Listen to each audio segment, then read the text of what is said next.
बिस्मिल्लाहिर्रहमानिर्रहीम। अस्सलाम वालेकुम। बेटा कैसे हैं आप सब? अच्छा बेटा, लास्ट लेक्चर में हमने लॉ ऑफ ग्रेविटेशन को डिस्कस किया था।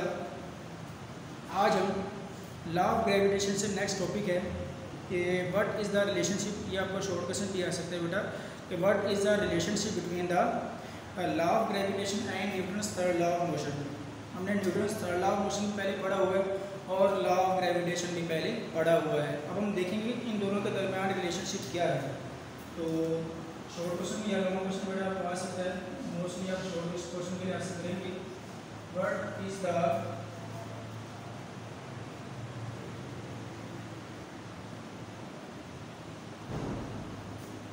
The relationship between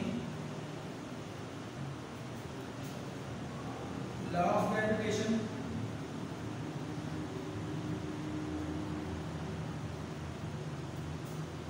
and third law of motion.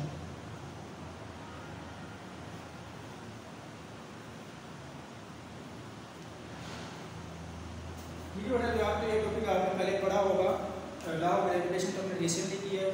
Newton's third law of motion भी आपने लास्ट चैप्टर में पढ़े होंगे। अब बेटा पहले बात कर लेते हैं law third law of motion क्या होता है। थर्ड लॉ के मुताबिक action and reaction are equal but are in opposite direction. तो अगर मैं लिखूं कि थर्ड लॉ के मुताबिक action and reaction are equal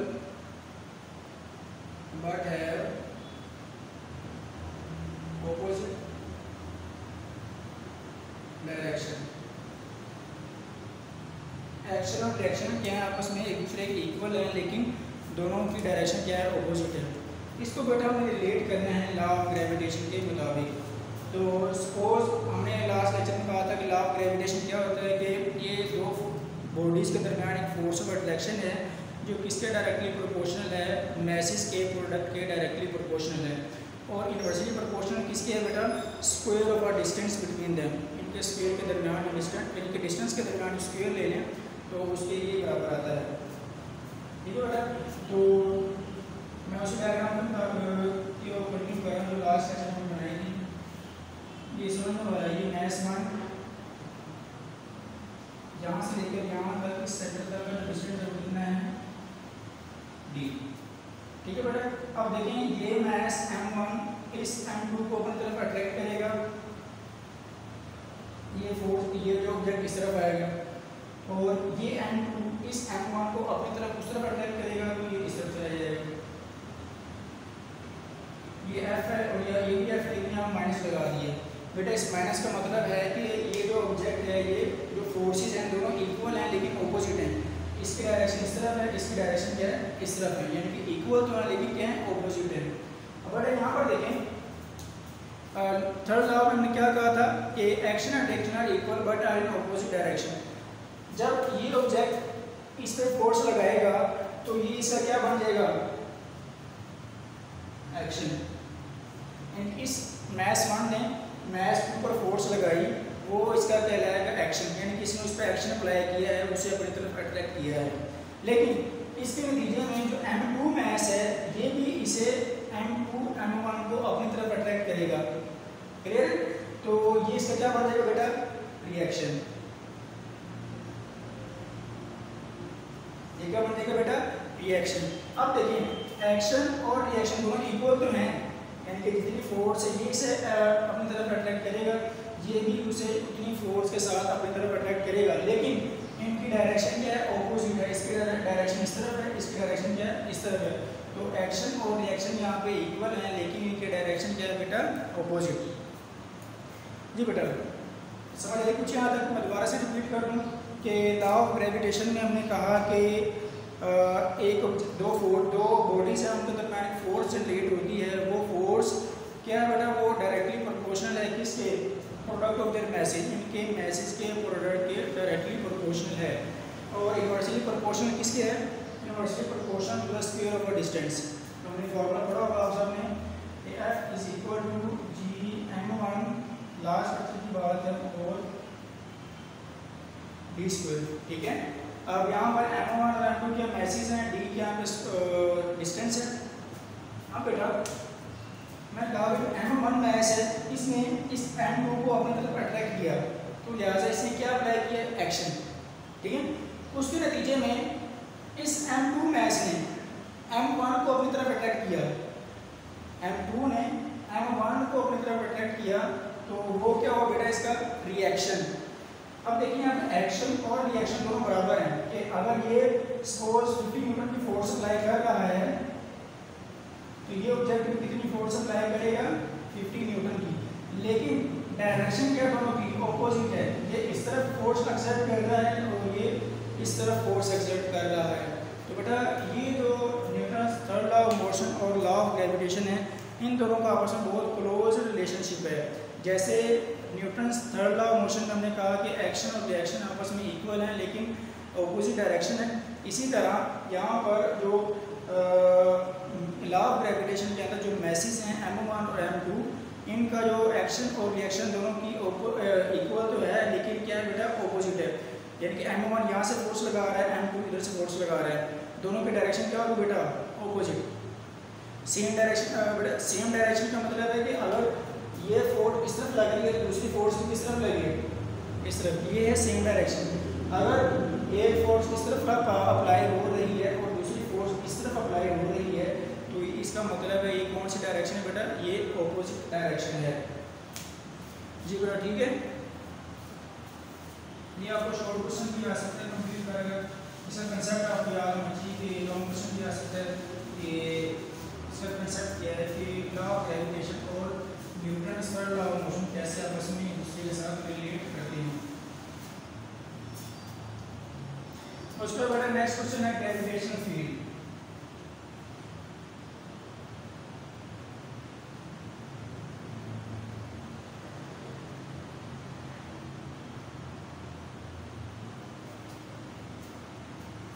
gravitational field जब अर्थ के बाहर कोई ऑब्जेक्ट होता है, जैसे प्लैनेट्स हैं, ये क्या है, अगर ये अर्थ की सराउंडिंग के अंदर आएंगे तो अर्थ इस पर क्या करेगी, अपनी फोर्स अप्लाई करेगी।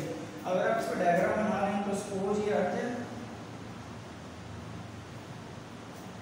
और ये कोई भी ऑब्जेक्ट है और इसका मास है M1। ठीक है, अब होगा क्या कि ये जो अर्थ है इससे कुछ ना कुछ ग्रेविटेशनल फोर्स होगी, ये इस ग्रेविटेशनल फोर्स से ये इस मास को अपनी तरफ अट्रैक्ट करेगा,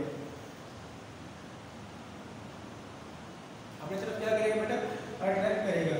तो अगर देखिए अर्थ की भी एक ग्रेविटेशनल फील्ड होती है, जैसे हमने पढ़ा कि ग्रेविटेशनल कांस्टेंट लास्ट लेक्चर में पढ़ा था G, कैपिटल G, उसकी वैल्यू 6.67 × 10⁻11। ठीक है, अब बेटा जो ग्रेविटेशनल फील्ड है अर्थ की वो किसी एक खास हद तक होती है। ठीक है, सपोज अगर इस ग्रेविटेशनल फील्ड है, इसकी जो ग्रेविटेशनल फील्ड की लिमिट ये वाली है।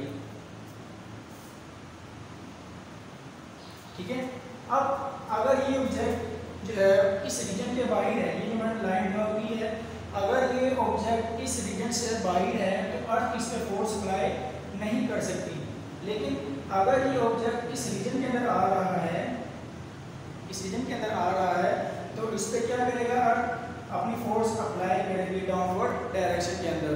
तो इसके बाद अगर आप एक फॉर्मूला लिख लें, F =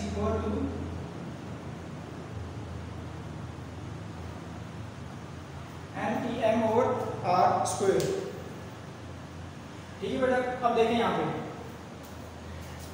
me, कैपिटल Me का मतलब क्या है, मैस होगा अर्थ, स्मॉल m का मतलब है कि ये वाला मैस, और r² का मतलब है कि ये वाला जो डिस्टेंस इनके दरमियान ये r² है। ठीक है, और G के ग्रेविटेशनल कांस्टेंट है और F क्या है यहाँ पे, फोर्स ऑफ ग्रेविटी या फोर्स ऑफ अट्रैक्शन या फोर्स ऑफ ग्रेविटेशन भी आप कह सकते हैं इसे। ठीक है, अब यहाँ पर एक क्वेश्चन पैदा होता है कि व्हाट इज फील्ड फोर्स।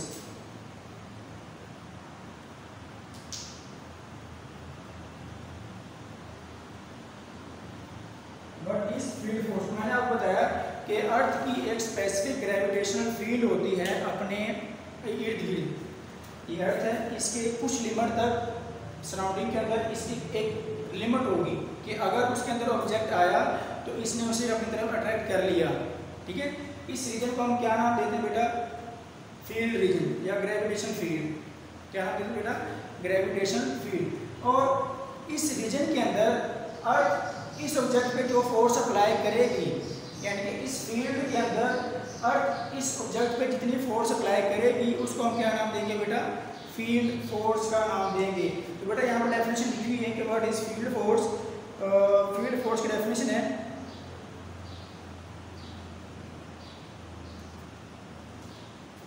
लिखिए आप the gravitational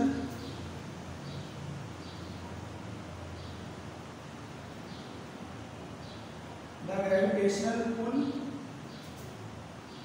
of the earth on a body in a field region of earth। ठीक है, इसका मतलब है कि the gravitational pull of the earth on a body in a field region of the earth, कि अगर जो कोई ऑब्जेक्ट अर्थ की ग्रेविटी फील्ड के अंदर आ गया है तो अर्थ ने उसको ग्रेविटेशन पुल, ग्रेविटेशनल फोर्स अप्लाई की है। आगे लिखिए एक इम्पोर्टेंट बात, whether the body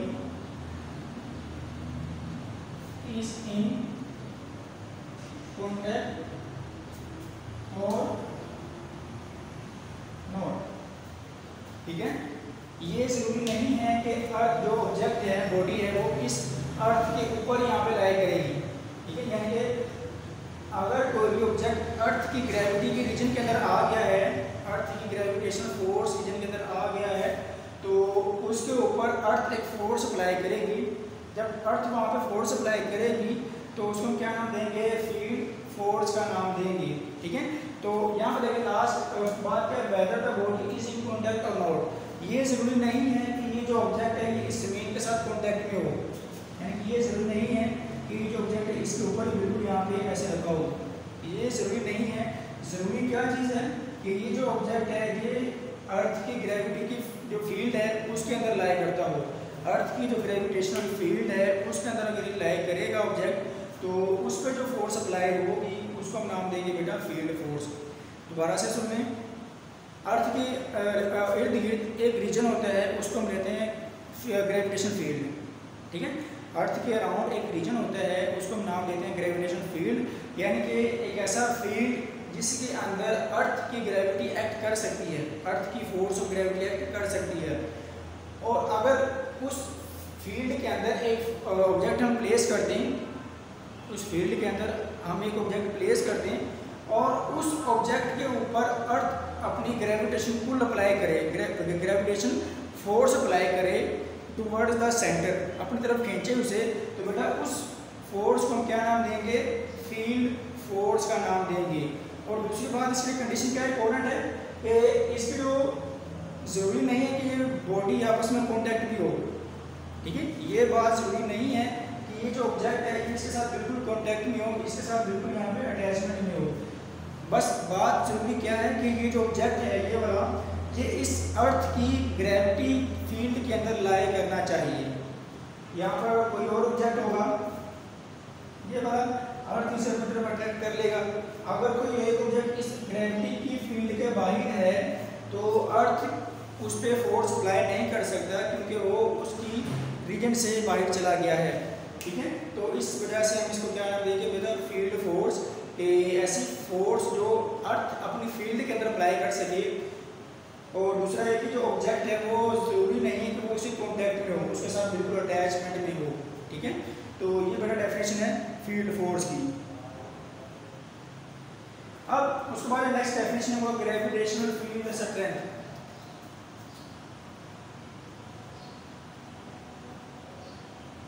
gravitational field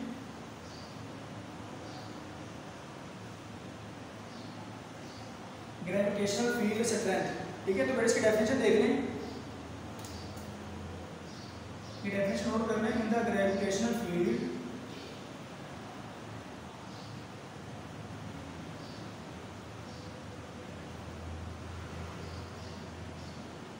gravitational field के अंदर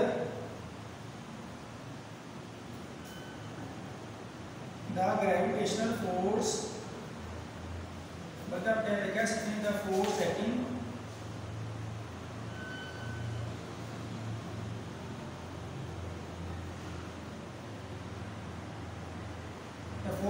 per unit mass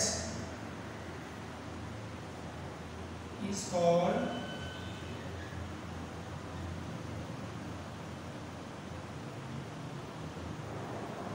gravitational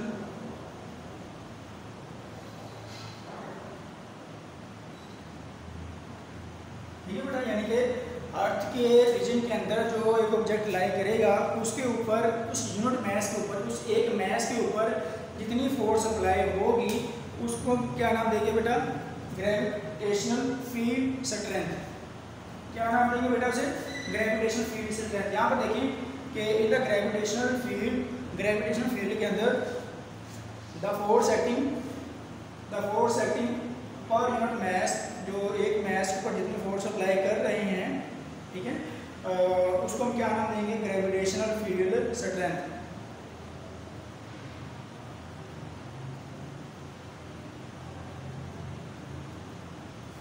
but एक एमसीक्यूज है कि अर्थ के करीब, ठीक है, यानी कि जो ग्रेविटेशनल फील्ड स्ट्रेंथ है इसकी वैल्यू जो है वो ग्रेविटी यानी कि जी की वैल्यू के बराबर हो सकती है किसी पॉइंट के ऊपर, ठीक है।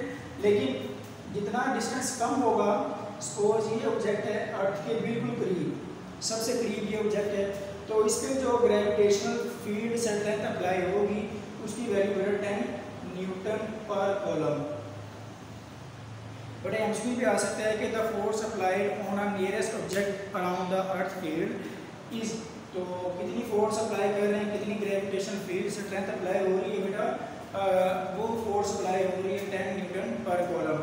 तो बेटा ये हमारा जो टॉपिक था ये हमें खत्म हो रहा है।